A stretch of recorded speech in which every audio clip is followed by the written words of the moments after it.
Hi hello welcome to NIN media. అనుకున్నట్టుగానే నరేంద్ర మోడీ స్వాతంత్ర దినోత్సవ ప్రసంగం పచ్చి అబద్ధాలతో కొనసాగింది. బీజేపీ పాలనా కాలంలో దేశంలో సరుకుల ఉత్పత్తి రంగం చాలా గొప్పగా పురోగమించిందని మోడీ మాట్లాడారు. కానీ అంతకుముందు 10 ఏళ్లతో పోలిస్తే బీజేపీ పాలనలో వస్తూత్పత్తి రంగంలో వృద్ధి 17.5% నుండి 12.6% దిగజారింది.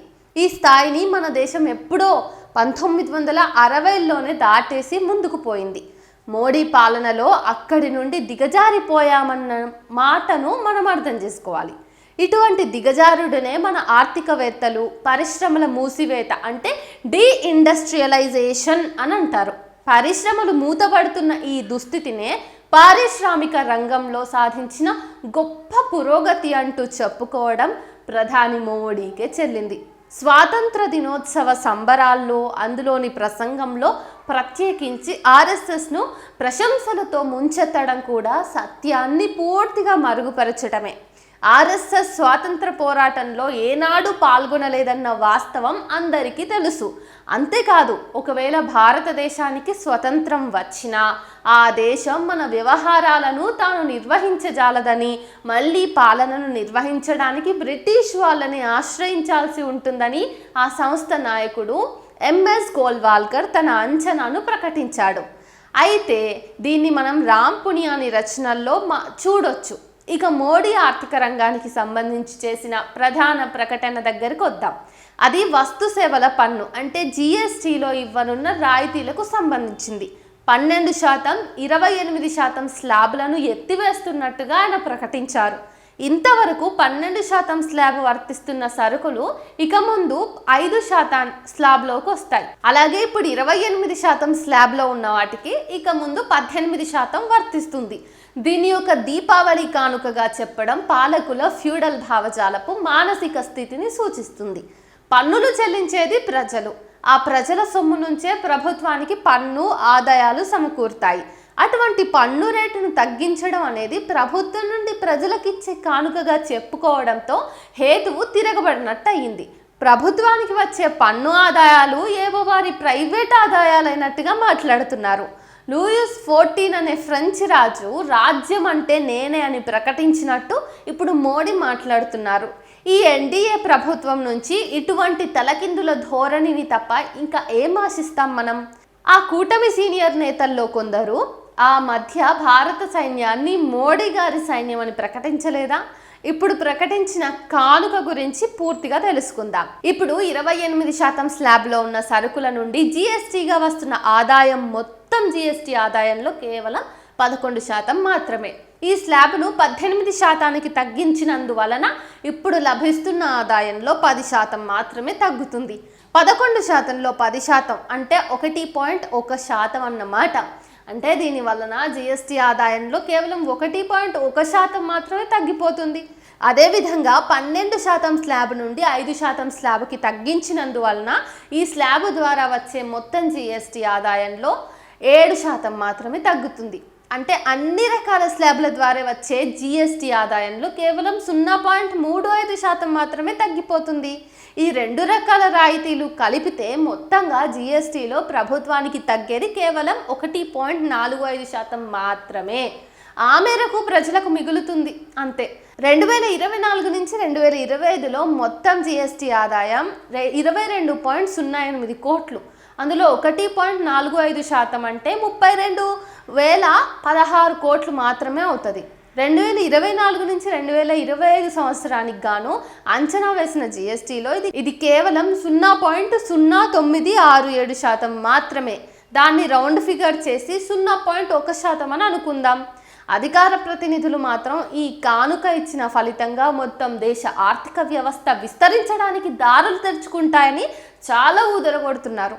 ఆర్థిక వ్యవస్థ ఈ కానుక వలన ఏ మేరకు విస్తరించే అవకాశం ఉందన్నది ఈ కానుక ద్వారా కోల్పోనున్న ఆదాయాన్ని ఏ విధంగా భర్తీ చేయబోతున్నారు అన్న అంశం మీద ఆధారపడి ఉంటుంది. జిఎస్టీలో పన్ను రాయితీలు ఇచ్చిన కారణంగా ప్రభుత్వం ఆదాయం తగ్గి ఆ మేరకు ప్రభుత్వం తన వ్యయాన్ని కనుక కుదించుకున్నట్టయితే అంటే బడ్జెట్లో ద్రవ్యలోటు పెరిగిపోకుండా ఉండడం కోసం ప్రభుత్వ వ్యయాన్ని తగ్గించుకోవాల్సి ఉంటుంది. ఈ కానుక వలన ఎంత మార్కెట్ విస్తరిస్తుందో అంత మేరకు మార్కెట్ మొత్తంగా ముడుచుకుపోతుంది కూడా. నికరంగా మార్కెట్లో పెరుగుదల ఏమీ ఉండదు. ప్రజలపై పన్నుల భారం ఎంత మేరకు తగ్గుతుందో అంత మేరకు ప్రభుత్వ వ్యయం విద్య, వైద్యం, ఇతర రంగాలలో తగ్గుతుంది. అందువలన ఈ ప్రకటించిన పన్ను రాయితీలు అటు వృద్ధికి తోడ్పడవు, ఇటు సంక్షేమ ఖర్చును పెంచవు. ఒకవేళ ప్రభుత్వ వ్యయంలో కోత పెట్టకుండా పన్ను రాయితీలకు ముందు ఉన్న స్థాయిలోనే దాన్ని కొనసాగించినట్లయితే అప్పుడు ఆ మేరకు అది ద్రవ్య లోటును పెంచుతుంది. ప్రజలకు ఇచ్చిన పన్ను రాయితీల వలన ప్రజలు చేసే ఖర్చు ఆ మేరకు పెరుగుతుంది. అయితే దాని ప్రభావం ద్విగుణీకృతంగా ఉంటుంది. అయితే సాధారణంగా ప్రజానీకం చేయగల ఖర్చు పెరిగినప్పుడు వారు కొనుగోలు చేసే వినిమయ వస్తువుల పరిణామం అనేది పెరుగుతుంది. ఆ వస్తువులను తయారు చేయడానికి పన్నుల్లో కార్మికులను వినియోగించడం పెరుగుతుంది. ఈ కార్మికులు కూడా వారి ఆదాయాలను తిరిగి ఖర్చు చేస్తారు. ఆ విధంగా మార్కెట్లో విస్తరణ రెట్టింపు, ఒక్కోసారి అంతకన్నా కూడా ఎక్కువ జరుగుతుంది. ఇప్పుడు ప్రకటించిన పన్ను రాయితీలు కేవలం పేదలకు మాత్రమే వర్తించవు కనుక మార్కెట్ విస్తరణ 2 రెట్ల కన్నా ఎక్కువగా ఉండకపోవచ్చు. ఈ పెరుగుదల మన వార్షిక వృద్ధి రేటును అదనంగా 0.2% మాత్రమే పెంచగలవు. ఇది చాలా చాలా చిన్న పెరుగుదల. కేవలం జీడిపిలో 0.1% మేరకు రాయితీలను ప్రకటించి దానినే దీపావళి కానుకగా చెప్పుకుంటూ లేని గొప్పలకు పోవటం మోడీ ప్రభుత్వానికే చెల్లింది. అగైన్ నిజంగా ఆర్థిక వ్యవస్థను పుంజుకునేలాగా చర్యలు తీసుకోవాలని ఈ ప్రభుత్వం భావిస్తున్నట్టయితే అప్పుడు అది ప్రభుత్వ వ్యయాన్ని గణనీయమైన మోతాదులో పెంచవలసి ఉంటుంది. మొదటి చర్యగా విద్య, వైద్యం రంగాల్లో ఉన్న ఖాళీ పోస్టులను శిక్షణ పొందిన అభ్యర్థులతో భర్తీ చేయాలి. ఈ ప్రభుత్వానికి పెంపుడు జంతువులుగా వ్యవహరించే వారితో మాత్రం కాదు. ఇందుకయ్యే ఖర్చును భర్తీ చేయడానికి సంపద పన్నును, వారసత్వ పన్నును విధించాలి. మనం ఇంతకాలము భావిస్తున్న దానికన్నా ఎక్కువ మోతాదులో సంపద అసమానతలు ఈ దేశంలో ఉన్నాయి. దేశంలోకెల్లా అత్యధిక సంపద కలిగిన 1% దేశంలోకెల్లా అత్యధిక సంపద కలిగిన 1% సంపన్నుల వద్ద మొత్తం దేశ సంపదలో 40% వరకు పోగుబడి ఉందని ఇంతకాలం మనం భావిస్తున్నాం. కానీ ఇటీవల బెన్స్టీన్ అనే ఒక అమెరికన్ మేనేజ్మెంట్ సంస్థ ప్రకటించిన తాజా అంచనాలు ఈ 1% సంపన్నులు దేశ సంపదలో ఏకంగా 60% సంపదను కలిగి ఉన్నారని తెలుపుతోంది. బహుశా ప్రపంచంలోని ఇతర ఏ దేశాలతో పోల్చితే సంపద అసమానతలు మన దేశంలోనే అత్యధికంగా ఉన్నాయనేది స్పష్టమవుతుంది. పైగా అవి అనునిత్యము మరింత పెరుగుతూనే ఉన్నాయి.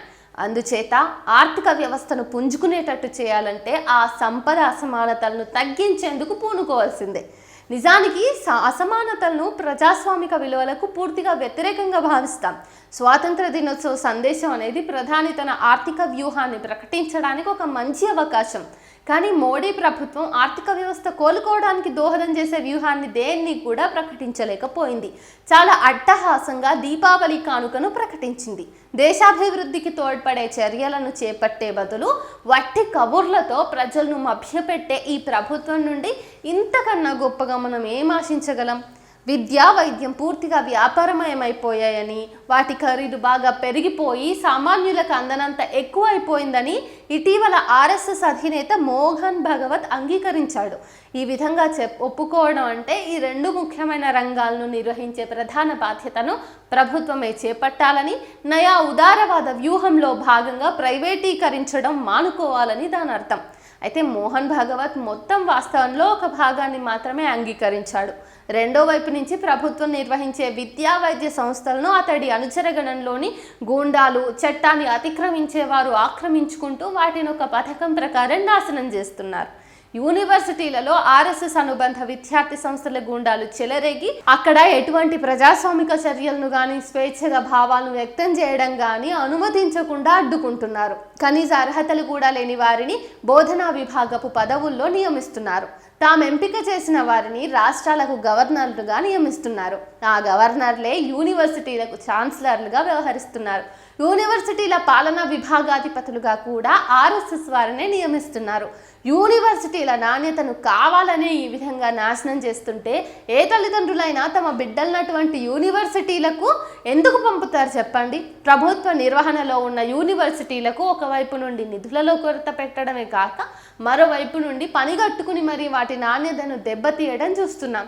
ఇదంతా మోహన్ భగవత్ గారి ఆధ్వర్యంలోని ఫాసిస్టు సంస్థల పుణ్యమే అని గుర్తుపెట్టుకోవాలి. దీని ఫలితంగా విద్యారంగం పూర్తిగా దెబ్బతినిపోయింది, వైద్య వ్యవస్థ దెబ్బతినిపోయింది, గ్రామీణ ఉపాధి హామీ పథకం వంటి ఉపాధి కల్పన పథకాలు దెబ్బతినిపోయాయి. 79 సంవత్సరాల స్వతంత్రం తర్వాత ఈ దేశం చాలా అస్తవ్యస్త పరిస్థితులను చవిచూస్తుంది. నయా ఉదారవాద విధానాలు దారి పర్యవసానంగా బలపడ్డ ఫాసిస్టు శక్తుల ఉమ్మడి ప్రభావమే ఇదంతా కూడా. మోడీ స్వాతంత్ర దినోత్సవ ప్రసంగంలో ఈ ముప్పు గురించి కానీ దాని నుండి బయటపడే మార్గం గురించి కానీ ఎటువంటి ప్రస్తావనే లేదు.